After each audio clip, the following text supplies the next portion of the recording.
lagi ke Deep Talk with Ama. Hari ini gue seperti biasa nggak sendirian, gue udah mendatangkan bintang tamu yang spesial. Agita Mulyadi. Jadi Yes, betul. Agita Mulyadi ini juga sebagai influencer, guys. Bisa banget. Berapa sih followers di Instagram? Di Instagram itu 45 ribuan sih. 45 Mhm, ribuan followers ya. betul. Dan Agita juga sebagai mahasiswa S2 ya sekarang? Iya, aku masih kuliah sekarang. Masih kuliah, jadi kerja sambil kuliah. Iya, bener. Nah, hari ini, Git boleh introduce, diri dulu dong gitu, kayak berapa usianya gitu, biar Oke. teman-teman tahu bahwa, oh, di Palembang ini punya sumber daya manusia yang berkualitas gitu, di usia muda, perempuan pula, udah memegang jabatan yang manajer, dia bisnis di dunia trading, Oke, udah benar. bisa beli rumah, aduh banyak guys, Amin. nggak bisa disebutin di sini, tasnya aja harganya 40 juta. Silakan Git. Oke, perkenalkan, aku Agita Mulyadi. Aku sebenarnya orang Palembang yang dari lahir SD, SMP, SMA aku di sini, gitu. Usiaku 24 tahun. Kayaknya kita seumur ya? Seumuran, Seumur, kelahiran tapi 96 iya, ya? tapi dompet kita nggak seumuran gitu. 24 tahun. Terus, aku juga masih kuliah sekarang di salah satu universitas, lagi ambil S2, terus juga sekarang kerja di PT Solid Gold Palembang, yang kebetulan aku awal mula berkarirnya sih di kantor Jakarta Pusat, gitu. Dikasih kesempatan, waktu dilihat, disuruh pegang untuk cabang Palembang. Kebetulan banget kan, karena aku udah merantau 7 tahun, jadi waktu tahu di Palembang jadi kayak, "Oh, mungkin ini kesempatan juga untuk dekat sama keluarga." Berarti, eee, trading itu sama nggak sih kayak saham? Trading gold kita sama saham ya sebenarnya beda sih, karena kalau saham itu kan dia satu arah transaksinya, kita buy atau kita beli, kita hold, tunggu sampai itu, ke atas gitu ya, profit. Nggak bisa ditarik di tengah jalan gitu maksudnya? Betul, dia harus menunggulah sampai itu kita saham suatu perusahaan itu mencapai dari titik yang kita inginkan. Oh Tapi gitu. kalau kita trading itu transaksinya dua arah, jadi kita bisa buy ketika harga murah atau sell ketika harga lagi naik atau di atas. Oh jadi mungkin hampir mirip ya kalau kita tangkep tuh hampir mirip tapi ada bedanya, Betul, sistem transaksinya sih, sistem mekanisme, transaksi. yap. Gue mau tahu dong Git, jadi, banyak yang bilang bahwa trading itu adalah hal yang riba gitu. Jadi kayak lo do nothing tapi you get something. Oke. Dan itu pun makanya gue pengen diskusi sih di sini, pengen ngobrol aja gitu kalau dari segi lo sendiri yang kerja di PT Solid Gold Berjangka yang emang ada di bidang trading, itu Yes. lo ngejelasin isu itu tuh gimana? Kalau mengenai riba, riba itu kan kalau kita bener-bener nggak tahu, tiba-tiba taruh duit, tiba-tiba ada hasil yang more dari yang kita taruh gitu ya. Lebih dari yang kita taruh di Betul, awal? betul. Kalau kita 100 juta itu kan minimal pembukaan nih untuk namanya bisnis kita dimulai. Ketika 100 juta itu kamu buka akun, tapi nggak ada transaksi di dalam, nggak ada buy, nggak ada sell, ya 100 juta akan tetap 100 juta. Jadi pure kita ada penambahan dan pengurangan dari modal itu karena adanya perdagangan atau transaksi. Jadi dari bahasa riba kayaknya aku nggak, eee, apa ya, setuju sih, kecuali kita perusahaan yang taruh duit terus tiba-tiba ada cuannya gitu sih, tanpa ada transaksi di dalam. Transaksi di dalam tuh gimana gitu sistemnya? Misalnya kayak Agita sendiri tuh kan, memegang klien gitu maksudnya? Betul, jadi klien itu setelah dia penanaman modal untuk pembukaan akun, jadi nanti dia, akan dibuatkan akun untuk transaksi jual beli. Misalnya harga lagi murah, dia beli, terus harga naik baru dia jual, seperti itu sih. Jadi pure ada transaksi di dalamnya, kita lemparnya itu ke, bursa gitu. Ke bursa. Gue sempet pengen join ya kemarin Yes, trading kan, gue nanya benar-benar. gitu, "Ini gimana sih, trading?" Terus gue denger kayak 100 juta gitu kan, emangnya nggak ada ya yang di bawah 100 juta? Kalau khusus untuk perusahaan yang memang apa namanya, diawasi oleh Bapepti dan juga memang ada legalitas, 74 perusahaan pialang ya semuanya minimalnya 100 juta. Berarti sebelum masuk ke PT Solid Berjangka kan Agita udah menyadari bahwa aset tuh penting ya? Nah, Betul. sebelum kerja di sana, asetnya berupa apa? Kalau dulu aku mainnya itu, emas fisik, jadi aku belum tahu kan bisnis ada yang kayak gini. Jadi aku dulu kalau punya uang, aku beliin emas fisik kayak 5 gram, aku beliin LM. Dikumpulin? Betul. Aku tabung aku tabung aku tabung, sampai akhirnya aku move ke Jakarta dan aku ketemu nih ada bisnis yang kayak gini loh. Kalau fisik kan kita bawa ke toko, baru kita, "Nih," Jual? heeh, betul, "Nih mau nggak aku punya LM segini," gitu kan. Nah, tapi kalau bisnis kayak gini kita cukup punya gadget, Terus juga kuota, that's it gitu kan, kita nggak perlu kemana-mana. Kemarin asetnya berapa Git, total yang tabung-tabung emas? Oke, aku nabung tuh dari SMP kebetulan. Oke, SMP udah nabung emas? Betul. Mohon maaf sama Risma, SMP minum pop ice berarti? Jadi dulu aku kan endorse-endorse segala macam. Nah, aku nggak belanjain atau ngapa-ngapain. Jadi aku memang ada kayak ATM yang memang aku nabung untuk jangka panjang lah. Berarti manajemen finansialnya Agita ini udah baik dari SMP? Nggak Nabung? ya bisa Nggak apa-apa Git, dikatakan di sini memang kita diminta untuk men-show off. oke, bisa dikatakan seperti itu sih. Wow, ini sumpah ya, Git ini salut banget. Karena nggak semua orang di usia muda punya duit ditabung. Betul Dan ternyata Gita ini sebelum kerja di PT Solid Berjangka pun, udah ada aset sendiri ya? betul 100 betul. gram 100 emas. gram emas. Wow, itu kalau diduitin sekarang 100 juta berarti. Nah sekarang Agita berarti menjalankan trading itu kan? Ya, Menjalankan bisnis trading aku juga? mulai trading itu dari Januari 2019 sampai hari ini. Itu 2019 berarti udah hampir satu tahun lah ya kita hitung? Ini 2 tahun. Aku kebetulan dari, income dari perusahaan juga lumayan sih, kisarannya itu 50 sampai 100 jutaan Apa tuh? setiap bulannya. Hah, gaji? Iya betul, income-ku Aduh kesesak napas, Del minum. range-nya gitu Itu sebagai yang manajer? betul, Gaji sebagai pokok atau ada sama bonus? sama bonus dan juga gaji.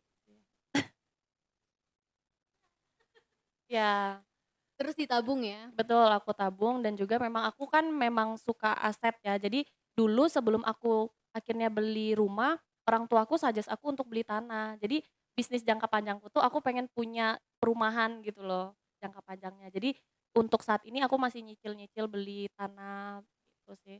Dan akhirnya di pas banget 1 tahun aku kerja Mhm. itu Januari 2020 akhirnya aku resmi beli rumah di daerah Ciputat, Jakarta. Kalau gue dapetin poinnya berarti emang ya, worth it ya apa namanya, kerja tuh dapat dapat rumah gitu dengan gaji yang 50 sampai 100 juta ya tadi? Betul Itu belum sama trading ya? betul, itu di luar dari Trading, profitku trading profit atau trading. akun Kan lo dapat gaji misalnya 500 sampai 100 juta lah kita sebut. Nah kalau digabung sama trading berapa kisarannya?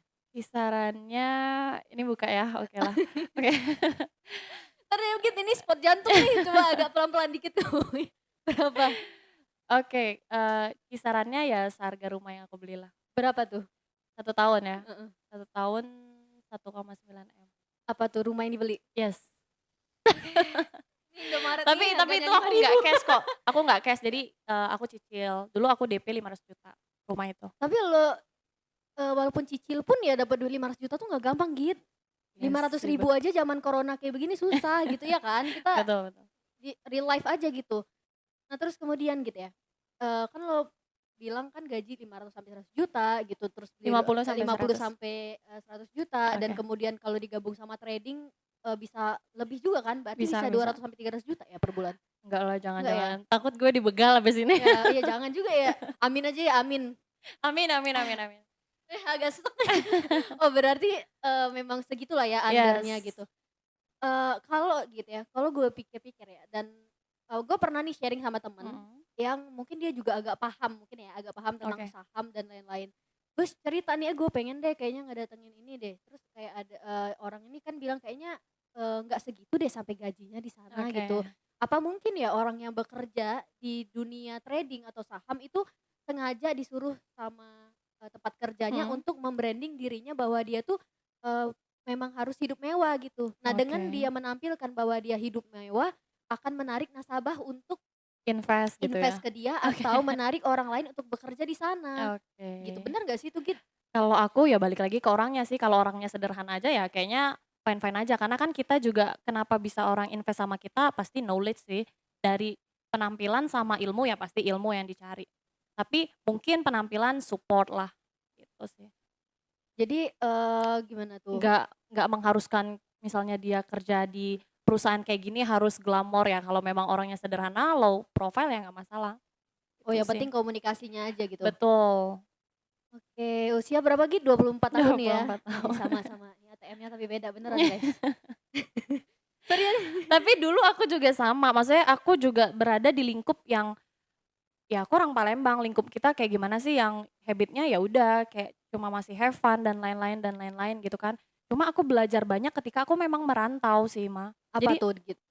jadi ketika aku merantau, aku kan hampir 7 tahunan ya merantau.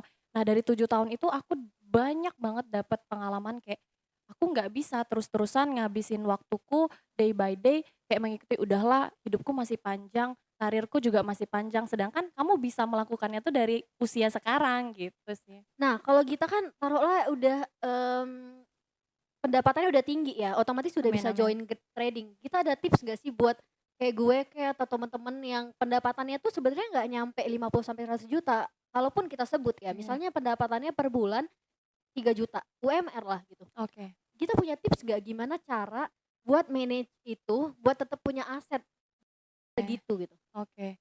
Kalau soal yang namanya kita invest itu menurutku wajib banget sih kita melek soal yang namanya saving money. Karena kayak contohnya lagi corona kayak gini aja, kalau kita nggak melek sama yang namanya bisnis, kita stuck. Pasti kita juga nggak ada income tambahan ya kan untuk dari mana. Jadi kalaupun kamu punya income yang belum, mencapai range segitu, menurutku boleh mulai dari kamu, apa namanya, coba reksadana dan lain-lain. Jadi kamu coba yang middle-nya dulu, sehingga kamu belajar yang namanya manage uang. Jadi bukan kamu punya uang terus kamu spend untuk, eee Barang. betul, kehidupan yang ya gitu-gitu aja gitu loh. Harus mikirinnya jangka panjang. Aku punya uang segini untuk, next-nya bisa menghasilkan uang lagi nggak ya gitu. Jadi ketika kamu punya uang, buat uang itu yang jadi gerak untuk menghasilkan uang lagi. Ngerti. Gitu. Di awal kita udah mention trading sama saham itu hampir mirip ya. Betul. Eee, Mungkin nggak kalau kita menjalankan trading, itu bukan profit yang kita dapat, atau bukan keuntungan yang kita Mhm, dapat, tapi kita malah kehilangan uang gitu. Mungkin oke. nggak itu terjadi? Bisa aja. Yang pertama kalau memang kamu nggak ngerti mekanisme transaksinya.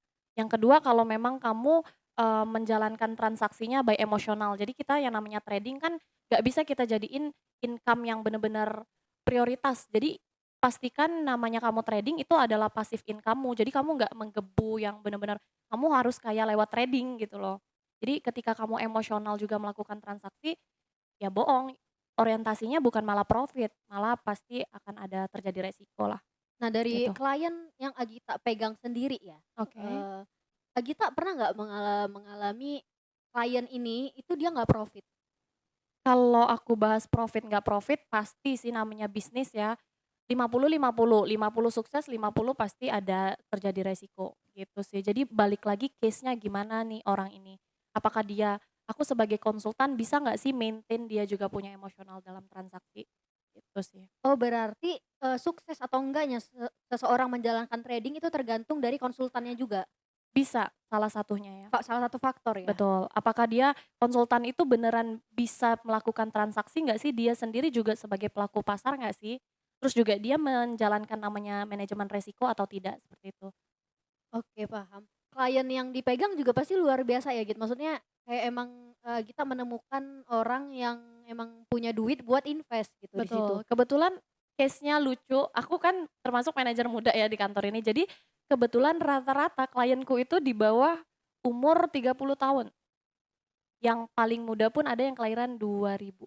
Dan itu dia invest udah 1, sekian M. 1,9 M. Betul, Aduh, betul, lemes nih guys podcast ini. betul. Bentar bentar, dia kelahiran 2000, Yes. dia invest ke Agita 1,9 M. Awal mula 10.000 USD atau 100 juta, awal banget. Jadi dia tadinya mau mungkin cek ombak lah ya, namanya dia biasa bisnis yang konvensional, Iya. tiba-tiba dia pengen coba trading gitu kan. Awal mula dia buka akun 100 juta yang, aku juga bantu transaksinya, at the end 1 bulan ternyata dia ngelihat perputarannya cepet gitu, akhirnya dia barulah berani untuk break dia punya deposito. Orang yang Agita sebutin, itu berasal dari orang yang berada nggak? Maksudnya emang orang yang tajir gitu? Kalau aku breakdown sih rata-rata kan aku sama klien suka ngobrol kan sebelum kenal bisnis ini dia apa sih, terus juga bisnisnya apa. Kebetulan, klienku ini dari keluarga yang jauh sih dikatakan, apa namanya, punya aset segala macam, enggak, dia dari keluarga yang biasa aja banget banget Sederhana? banget. Tapi yang cewek ini, dia memang bisnis itu dari SMP, dari dia kecil, dan dia juga atlet kebetulan. Jadi atlet yang memang kalau dia, menang kejuaraan dia beli kuda nih.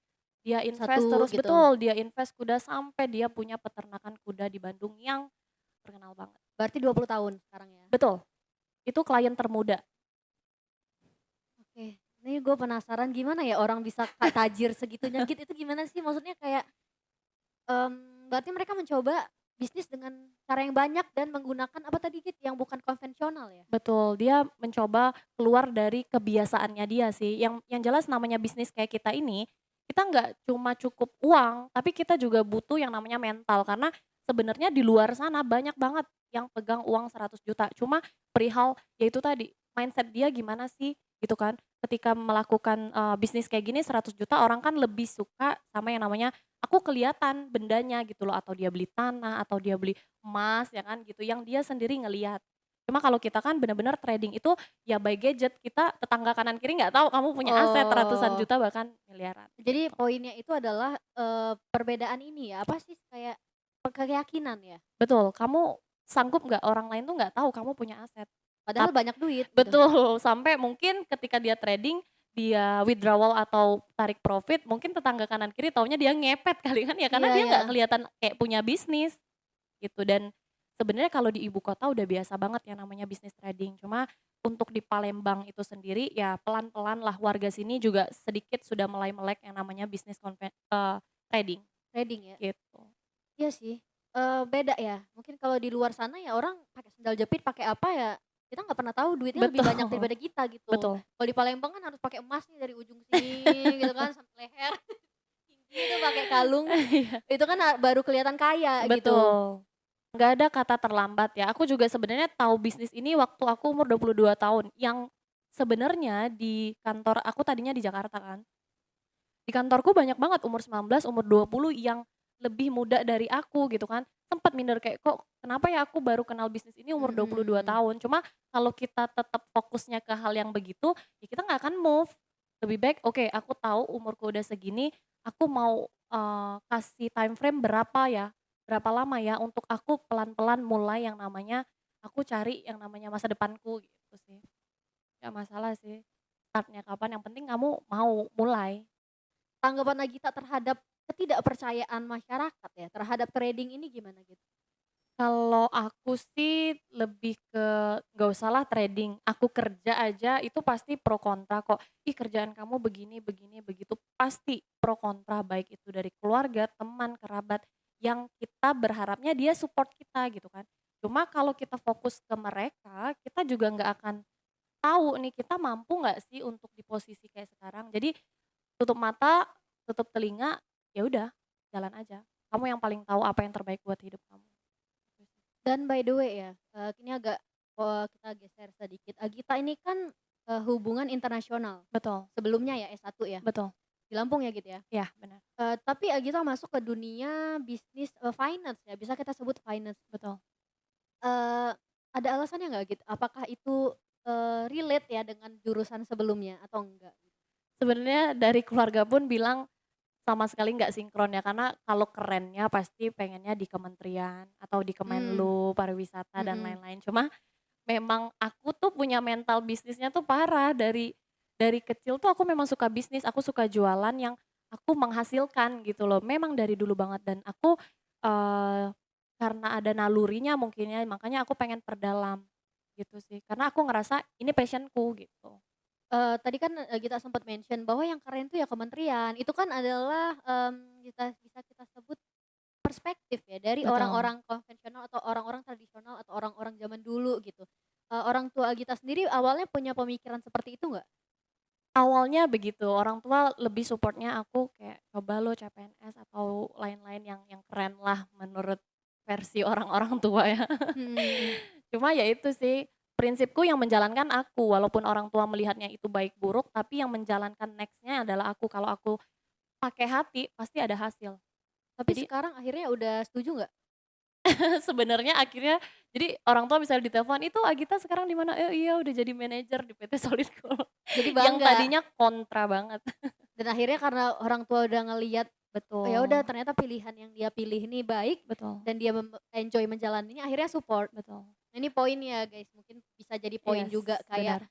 ya mungkin orang tua akan pasti mau anaknya jadi yang terbaik lah ya gitu versi, versi orang tua gitu, Betul. tapi sometimes anak nih punya keinginannya sendiri gitu.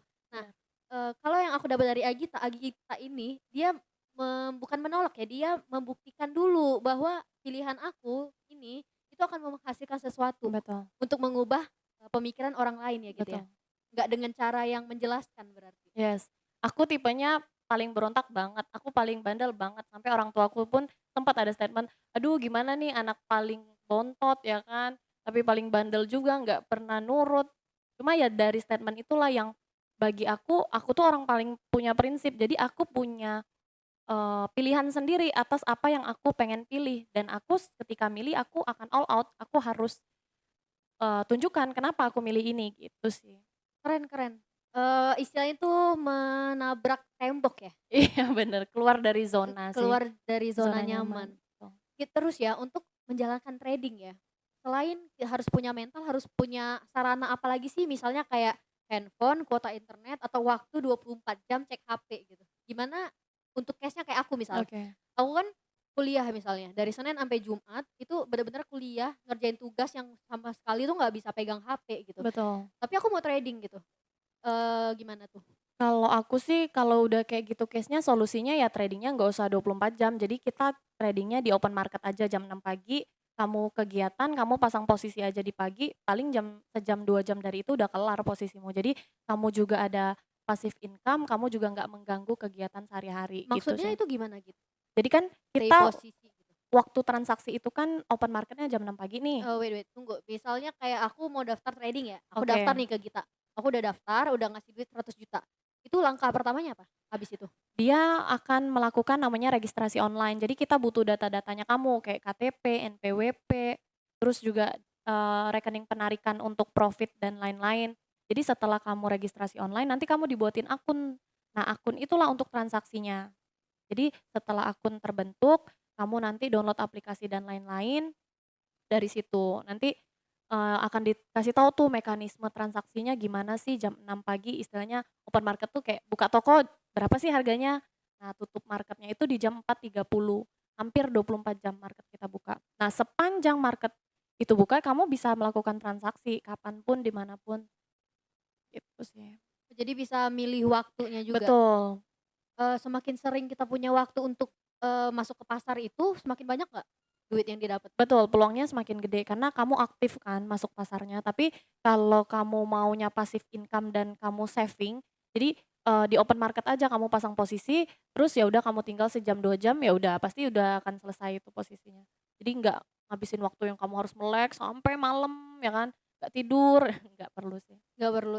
Ya mungkin ini gini ya, kenapa alasan, gue ngundang Agita di sini, karena Mhm, menurut gue di tengah pandemi corona ini, yes, banyak orang yang lagi kesusahan gitu, termasuk gue gitu. Karena gue ini berpacu pada bisnis yang konvensional, oke, barangnya ada, gue jual barang, udah jual, iya, terus gue produksi lagi jual gitu. Gue belum, di tengah corona ini gue bingung ngapain ya gitu, kayak gue harus apa gitu, karena yes, seluruh bisnis itu lagi kolaps, betul, semua orang sedang kesusahan gitu. Makanya kayaknya, gue perlu ngobrol nih tentang trading yes, atau saham yang kayak bisa dikerjakan di rumah, kira-kira yes, menguntungkan atau merugikan gitu kalau yes, dilakukan oleh orang Palembang. Makanya, thank you sih kita udah sharing ya tentang oke, trading, sama-sama, moga-moga teman-teman juga di rumah udah lebih paham tentang yes, trading ini gitu, gimana cara kerjanya, yep, keuntungan dan kerugiannya ya bisa kalian pertimbangkan sendiri. betul, Iya bener, pakailah uang kalian guys untuk aset ya, kita belajar betul. dari Agita Mulyadi. Ya thank you Git. Oke.